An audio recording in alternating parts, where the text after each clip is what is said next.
Hello everyone, मैं हूं शिता और आप देख रहे हैं स्टडी कॉमर्स।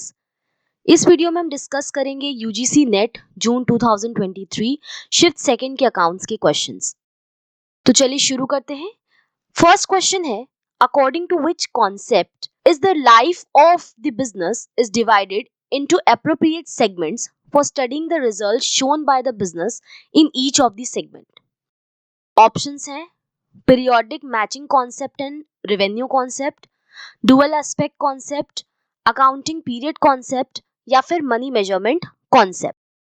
पहला दिया है periodic matching concept and revenue concept. ये कॉन्सेप्ट नेट प्रॉफिट को कैलकुलेट करने के लिए बहुत ज्यादा इंपॉर्टेंट होता है। अकॉर्डिंग टू दिस कॉन्सेप्ट जितने भी कॉस्ट हैं एक पर्टिकुलर पीरियड की वो मैच होने चाहिए with the revenue of that particular period. That means कि जितने भी कॉस्ट एप्लीकेबल हैं उस रेवेन्यू के लिए जिस पर्टिकुलर पीरियड में हम कैलकुलेशन कर रहे हैं उन सभी को चार्ज करना है अगेंस्ट दैट रेवेन्यू। इसी कॉन्सेप्ट की वजह से जो आउटस्टैंडिंग एक्सपेंसेस हैं उसको भी हम बुक्स में दिखाते हैं, भले ही अभी इस पर कैश पे नहीं किया गया है तो भी इसको हम बुक्स में शो करते हैं। दूसरा है डुअल एस्पेक्ट कॉन्सेप्ट। ये बेस्ड है डबल एंट्री सिस्टम पे, principle of double entry system इस पर ये बेस्ड है। डुअल एस्पेक्ट कॉन्सेप्ट कहता है कि every transaction affect at least two accounts. हर ट्रांजैक्शन एटलीस्ट दो अकाउंट को अफेक्ट करता है, एक डेबिट होता है और दूसरा क्रेडिट। नेक्स्ट है अकाउंटिंग पीरियड कॉन्सेप्ट। जो बिजनेस होता है वो क्या माना जाता है कि लॉन्ग पीरियड के लिए चलेगा। तो ट्रू प्रॉफिट या लॉस हमें तभी पता चलेगा जब बिजनेस क्या हो जाए, वाइंड अप हो जाए। लेकिन अगर हम वाइंड अप तक का इंतजार करेंगे तो बिजनेस करना पॉसिबल नहीं होगा। यानी इतना लंबा इंतजार अगर हम करते हैं तो जो इंफॉर्मेशन होगी वो किसी यूज की नहीं रह जाएगी। इसीलिए जो लाइफ है बिजनेस की उसको डिवाइड किया जाता है into time intervals. Time intervals में डिवाइड किया जाता है ताकि जो प्रॉफिट या लॉस है वो हम जान सके और उससे रिलेटेड जो डिसीजन है उसको लिया जा सके। इसके लिए 12 मंथ पीरियड को अडॉप्ट किया गया है starting from 1 April to 31 March. Next है money measurement concept. Money measurement concept कहता है कि सिर्फ उन्हीं ट्रांजैक्शन या इवेंट्स को हम रिकॉर्ड करते हैं जिनको हम मनी के टर्म्स में एक्सप्रेस कर सकते हैं। मनी के टर्म्स में जब किसी ट्रांजैक्शन को हम एक्सप्रेस कर सकते हैं तभी हम उसको बुक्स में रिकॉर्ड करते हैं। कोई भी ऐसा इवेंट जो भले ही बहुत इंपॉर्टेंट हो लेकिन अगर उसे हम मनी के टर्म्स में एक्सप्रेस नहीं कर सकते तो उसको हम बुक्स में रिकॉर्ड नहीं करेंगे। तो अगर हम अपने क्वेश्चन को देखें तो हमारा क्वेश्चन था कि लाइफ जो है बिजनेस की उसको एप्रोप्रिएट सेगमेंट्स में डिवाइड किया जाता है ताकि जो रिजल्ट्स है उसको देखा जा सके, उसको स्टडी किया जा सके। तो ये किस कॉन्सेप्ट के बेस पर होता है? तो यहाँ ऑप्शन थर्ड करेक्ट होगा, accounting period concept. Next question है, which one of the following enumerates the distinctive feature of management audit? Options हैं, it is an appraisal of both policies and actions, it is preventive as well as creative check of accounting data, it is organization oriented, next है it is dynamic and result oriented rather than simply procedure bound, और fifth option है it ensures a sound and healthy growth of business organization। और यहाँ options में से हमको चुनना है कि कौन से ऑप्शंस इसमें से सही है। मैनेजमेंट ऑडिट क्या है? एक सिस्टमैटिक इवैल्यूएशन है जो भी मैनेजमेंट की प्रोसेसेस हैं या मैनेजमेंट की पॉलिसीज हैं उनका। इससे ये पता किया जाता है कि जो मैनेजमेंट है वो अपनी रिस्पॉन्सिबिलिटीज को कितनी इफेक्टिवली और एफिशिएंटली कैरी ऑन कर रही है और कौन कौन सी ऐसी जगह है जहां पे हमको इम्प्रूवमेंट करने की जरूरत है। तो मैनेजमेंट ऑडिट के थ्रू क्या चेक किया जाता है? इफेक्टिवनेस ऑफ मैनेजर, जो स्टैंडर्ड्स बनाए गए हैं उसको वो कितना फॉलो कर रहे हैं ये देखा जाता है। इसके अलावा मैनेजमेंट डेटा कितना रिलायबल है, कितना यूजेबल है ये चेक किया जाता है, रिलायबिलिटी ऑफ मैनेजमेंट डेटा। और परफॉर्मेंस की क्वालिटीज को चेक किया जाता है और देखा जाता है जहां कोई कमी है उसको कैसे आगे हम सुधार सकते हैं। तो अब अगर हम बात करें कि मैनेजमेंट ऑडिट के क्या क्या फीचर्स हैं तो मैनेजमेंट ऑडिट क्या है? ये एक ऐसा प्रोसेस है जो मैनेजमेंट फंक्शंस की या जो मैनेजरियल फंक्शंस हैं उसको इवैल्यूएट करता है, उसकी परफॉर्मेंस को जानने के लिए उसका इवैल्यूएशन करता है। सेकंड है कि ये अप्रेजल है of both policies and action. क्या है ये appraisal of both policies and action? Appraisal of both policies and action का क्या मतलब है कि जो पॉलिसीज हैं ये उनको भी चेक करता है, प्लस जो एक्शंस हैं उनको भी ये चेक करता है। इसके अलावा ये इंश्योर करता है sound and healthy growth of the business. Plus ये क्या होता है? ये प्रिवेंटिव भी है और क्यूरेटिव भी है। It is preventive and curative, that means कि जो एग्जिस्टिंग प्रॉब्लम्स हैं वो तो हम पता करते ही हैं थ्रू मैनेजमेंट ऑडिट, प्लस आगे क्या क्या मेजर्स हम ले सकते हैं फ्यूचर में जो प्रॉब्लम्स हैं उससे बचने के लिए, ये भी मैनेजमेंट ऑडिट बताता है। Management audit is more concern with future, it is dynamic, plus it focuses on the results पर इसका फोकस रहता है। कोई स्ट्रिक्ट प्रोसीजर बाउंड नहीं है, जरूरत पड़ने पे जो भी चेंजेस करने होते हैं किए जाते हैं, प्लस फोकस किस पे होता है? रिजल्ट्स निकालने के लिए रिजल्ट पर फोकस किया जाता है। इसके अलावा जो इंटरनल कंट्रोल सिस्टम है उसमें जो वीकनेसेस हैं, जो प्रॉब्लम्स हैं, ये उसको आइडेंटिफाई करता है, प्लस कैसे उनको हम सॉल्व कर सकते हैं वो बताता है, सजेस्ट करता है। तो अगर हम अपने क्वेश्चन को देखें तो देखिए ऑप्शन ए जो यहाँ लिखा है, it is an appraisal of both policies and action, ये करेक्ट है। पॉलिसीज को भी चेक करता है और एक्शंस को भी चेक करता है। सेकेंड यहाँ लिखा है, it is preventive as well as creative check on accounting. अभी हम लोगों ने पढ़ा कि it is both preventive and curative, that means कि जो प्रॉब्लम्स है उसको तो डायग्नोस करता ही है, साथ ही साथ फ्यूचर में हम कैसे किसी प्रॉब्लम से बच सकते हैं वो बताता है। तो ये सेकेंड ऑप्शन यहाँ सही नहीं है। नेक्स्ट है, इट इज ऑर्गेनाइजेशन ओरिएंटेड। तो मैनेजमेंट ऑडिट क्या है? ये क्या है? रिजल्ट ओरिएंटेड है। It focuses on what? It focuses on results.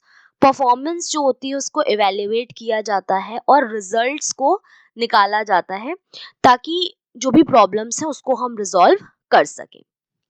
तो ये पॉइंट यहाँ नहीं होगा। नेक्स्ट है, it is dynamic and result oriented rather than simply procedure bound.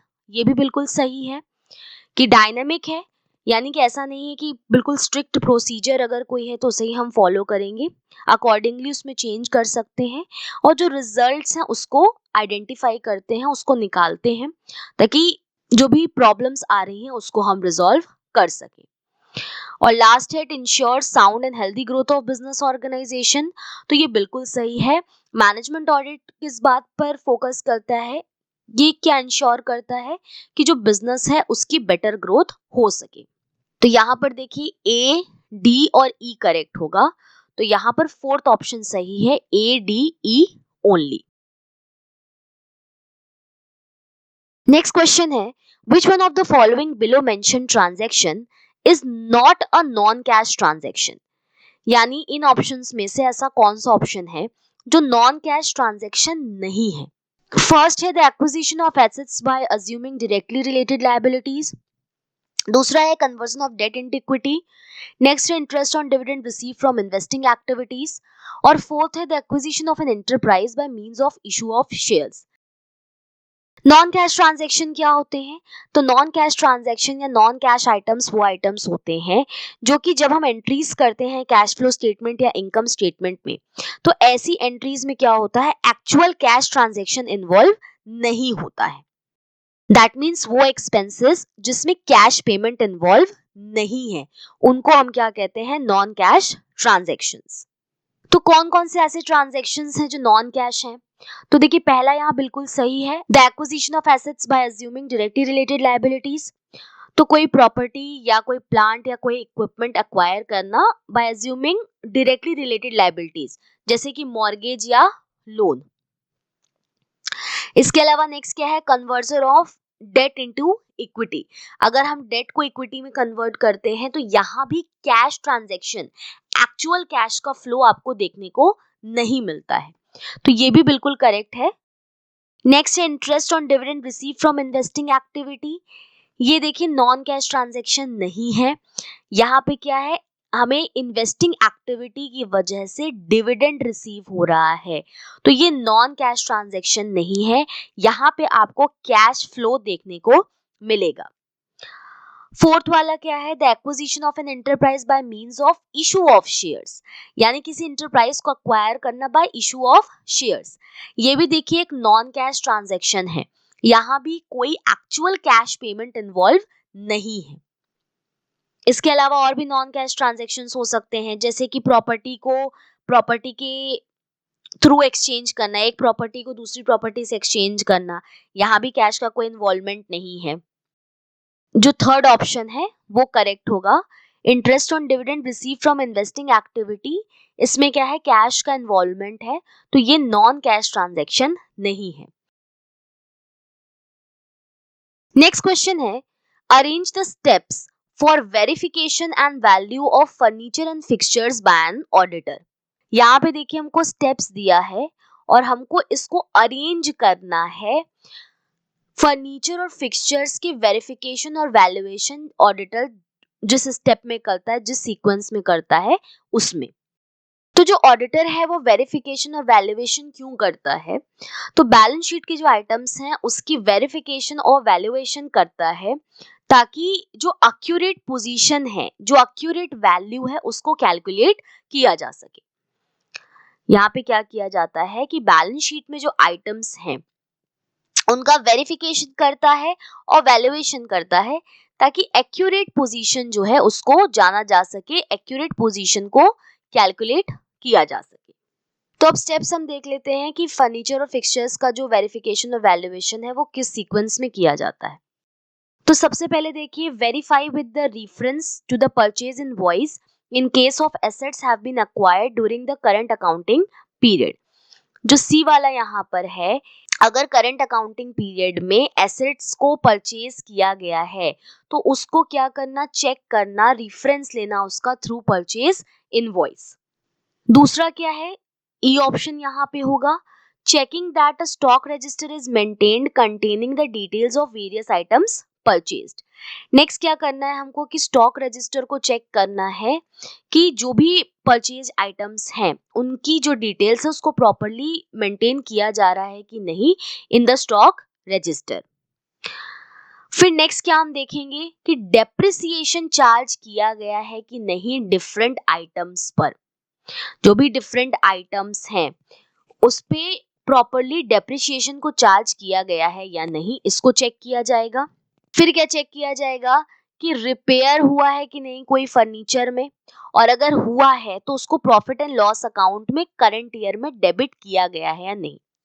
Lastly क्या करना है कि जो फर्नीचर्स और फिक्सचर्स हैं जिनको परचेज किया गया है उनसे रिलेटेड जो पेमेंट है उसको चेक करना सप्लायर्स के इनवॉइसेस से। तो फर्स्ट ऑप्शन यहाँ करेक्ट होगा, करेक्ट सीक्वेंस है सी, ई, ए, बी और डी। नेक्स्ट क्वेश्चन देख लेते हैं, match the list 1 with list 2। List 1 में कुछ अप्रोचेस दिए गए हैं या हम कह सकते हैं कि मॉडल्स दिए गए हैं, और लिस्ट 2 में दिया गया है कि उसकी डेवलपमेंट किसने सजेस्ट की थी। यहाँ पे ऑप्शंस दिए गए हैं कि कौन सा इसमें से करेक्ट मैच होगा। तो देखिए ये जो अप्रोचेस हैं या मॉडल हैं ये रिलेटेड है ह्यूमन रिसोर्स अकाउंटिंग से। इसके बारे में देख लेते हैं। सबसे पहले ह्यूमन रिसोर्स अकाउंटिंग क्या है, तो ह्यूमन रिसोर्स अकाउंटिंग एक ऐसी प्रोसेस है जिसके थ्रू हम लोकेट करते हैं, क्वांटिफाई करते हैं और इंफॉर्मेशन देते हैं टू द इंटरेस्टेड पार्टीज। किसके बारे में, तो ह्यूमन रिसोर्स के बारे में, यानी ह्यूमन रिसोर्सेज हमारी कौन कौन सी हैं उनको लोकेट करना, उनको क्वांटिफाई करना, प्लस जो इंटरेस्टेड पार्टीज हैं उनको उनकी इंफॉर्मेशन देना, यानी उनके बारे में उनको इन्फॉर्म करना ही ह्यूमन रिसोर्स अकाउंटिंग का पार्ट होता है। ये क्या करता है कि ऑर्गेनाइजेशन को जो इन्वेस्टमेंट है ह्यूमन रिसोर्सेज में उसको फाइंड करता है और डिस्क्लोज करता है, जो कि हमारी कन्वेंशनल अकाउंटिंग प्रैक्टिसेस में आपको देखने को नहीं मिलती। ये क्या करता है कि जो एम्प्लॉय का पोटेंशियल है उसका एक मॉनेटरी रिप्रेजेंटेशन करता है। ये कैलकुलेट करता है या इन्वेस्टिगेट करता है cost of human resources and value of human resources. Cost of human resources का मतलब क्या है, ह्यूमन रिसोर्स को हायर करने, स्टाफिंग करने, ट्रेनिंग करने में कितनी कॉस्ट पड़ रही है, कितना मनी स्पेंड किया जा रहा है। और वैल्यू का मतलब है कि जो मनी स्पेंड किया जा रहा है, जो इन्वेस्टमेंट किया जा रहा है, उसका पोटेंशियल रिटर्न क्या है। जितना इन्वेस्टमेंट कंपनी कर रही है, कितना रिटर्न उसको उससे मिलेगा, क्या उसका पोटेंशियल रिटर्न है, ये हम देखते हैं इन वैल्यू ऑफ ह्यूमन रिसोर्सेस। तो ह्यूमन रिसोर्स अकाउंटिंग क्या है? एक ऐसी प्रोसेस है जो ह्यूमन रिसोर्सेज हैं उनको आइडेंटिफाई करती है और उनमें जो इन्वेस्टमेंट्स किया गया है उसको रिपोर्ट करती है। अब हम बात करें कि अगर एडवांटेजेस क्या हैं ह्यूमन रिसोर्स अकाउंटिंग के, तो सबसे पहले ये है कि हमें मैन पावर प्लानिंग करने में हेल्प मिलती है। इसके अलावा हम क्या कर सकते हैं? प्लेसमेंट कर सकते हैं, बेटर प्लेसमेंट, प्रॉपर प्लेसमेंट कर सकते हैं। एम्प्लॉइज का जो मोटिवेशन है उसको इंक्रीज कर सकते हैं। प्लस क्या कर सकते हैं? Better utilization of human resources. अब हम बात करें कि क्या मॉडल्स या क्या ऐसे मेथड्स हैं ह्यूमन रिसोर्स अकाउंटिंग करने के। तो सबसे पहला यहाँ क्या दिया है? Opportunity cost approach. ये दिया है हेकमैन एंड जोन्स ने। अपॉर्चुनिटी कॉस्ट अप्रोच को हम कॉम्पिटिटिव बिडिंग मॉडल भी कह सकते हैं। इसमें क्या किया जाएगा? जो एम्प्लॉइज उनको वैल्यूज असाइन किया जाता है ऑन दिस बेसिस कि डिपार्टमेंट्स, अलग अलग डिपार्टमेंट्स उनको कितना पे कर सकते हैं, कितना उनको पे करना चाहते हैं। दूसरा क्या है? Replacement cost approach. ये दिया है रेनेसिस लिकर्ट और एरिक जी फ्लैम होल्स ने। तो रिप्लेसमेंट कॉस्ट अप्रोच में जो एम्प्लॉय की वैल्यू है वो डिपेंड करती है किस पे? तो उसको रिप्लेस करने की जो कॉस्ट होगी उस पर डिपेंड करेगी जो एम्प्लॉय है उसकी वैल्यू। तो जो रिप्लेसमेंट आएगा या जो रिप्लेसमेंट होगा उसको हायर करने के लिए, रिक्रूट करने के लिए, ट्रेनिंग देने के लिए जो कॉस्ट पड़ेगी उस कॉस्ट को यहाँ पर हम इंक्लूड करते हैं। उसके बेस पर हम इकोनॉमिक वर्थ जो है वर्कर की वो निकालते हैं। नेक्स्ट है historical cost approach. Historical cost approach दिया है ब्रूमेट, फ्लैमहोल्स और पिले ने। हिस्टोरिकल कॉस्ट का मतलब क्या है? जो एक्चुअल कॉस्ट है। हिस्टोरिकल मींस क्या है? Actual cost incurred on human resources. Human resources पे एक्चुअल कॉस्ट जो लगाया जा रहा है। और लास्ट है स्टैंडर्ड कॉस्ट अप्रोच। ये दिया है डेविड वॉटसन ने। स्टैंडर्ड कॉस्ट अप्रोच में क्या होता है?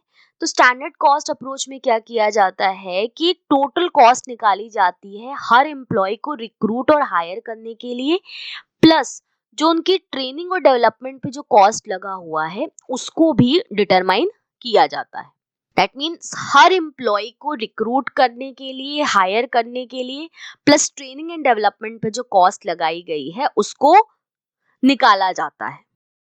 तो ए का देखिए यहाँ पे फोर्थ हो गया, बी का यहाँ हो गया आपका सेकंड, सी का हो गया आपका थर्ड और डी का हो गया फर्स्ट। तो यहाँ पर देखिए फोर्थ ऑप्शन करेक्ट होगा।